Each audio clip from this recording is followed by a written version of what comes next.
a hora que nós derrotarmos o bolsonarismo, a impressão que eu tenho é que vai destravar um processo de transformação da sociedade ainda muito mais profundo do que a gente viveu. Com certeza. Na minha opinião. Não, concordo. Então, eu acho que a gente vai ter uma oportunidade pela frente que vai ser inédita, porque eu acho que em 2002, com a ascensão do Lula à presidência, nós não tínhamos a noção clara do país em que a gente ainda vivia, sabe?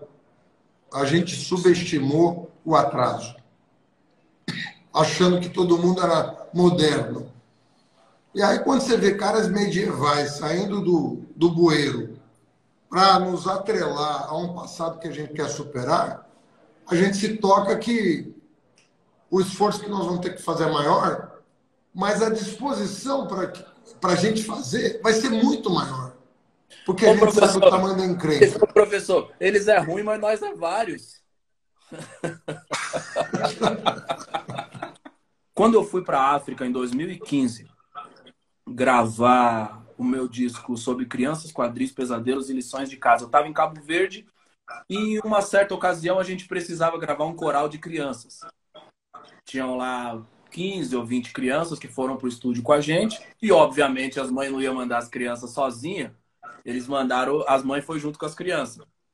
Todas as mães, todas, sem exceção nenhuma, eram extremamente gratas.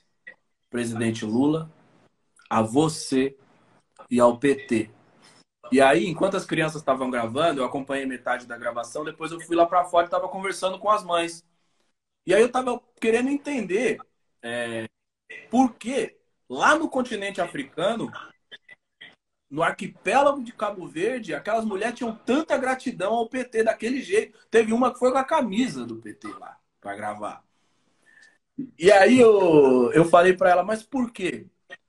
E uma delas me disse o seguinte, falou, se hoje Cabo Verde tem uma geração de universitários, se hoje a gente tem tantos profissionais, se a gente tem tantos professores, se a gente tem uma sociedade melhor do que a gente tinha alguns anos atrás, é muito por causa do processo de inclusão que foi produzido pelo Partido dos Trabalhadores e você, Haddad, foi protagonista nisso.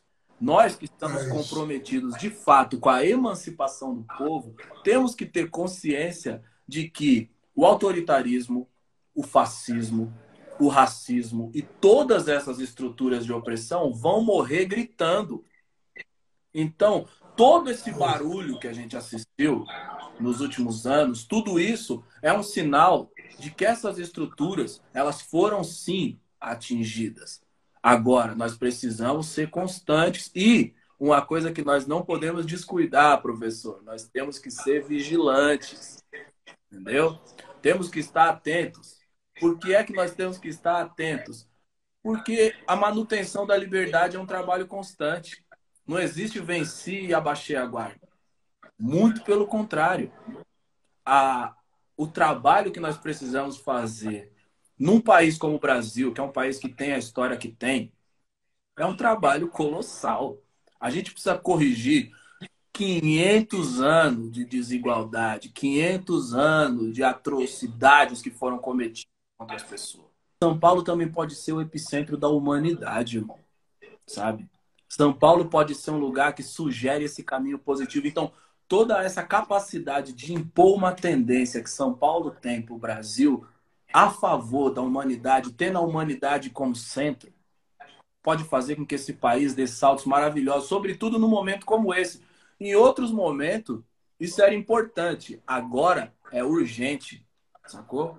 A eleição de domingo, apertar 13 e confirma na urna, é dizer mais do que eu concordo com o PT, ou eu concordo somente com o Haddad, ou eu concordo com o Lula. Não, isso é a respeito de quem nós somos. E mais importante ainda, quem nós queremos ser, sabe? Lembra quando a gente fala essas coisas? Tipo, que filho que você vai deixar pro mundo?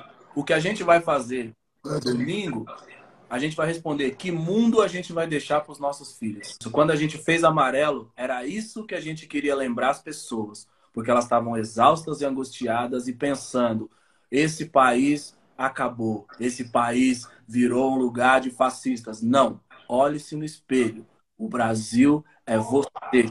Aqui também é o país da Lélia Gonzalez, é o país do Pixinguinha, é o país da Abdias do Nascimento. Então a gente precisa sim ser grande como a história precisa que a gente seja. Para mim, vai ser uma honra estar junto nesse momento. Professor, vamos até a vitória. Dia 30 é 13 confirma, Lula em Brasília, Haddad em São Paulo.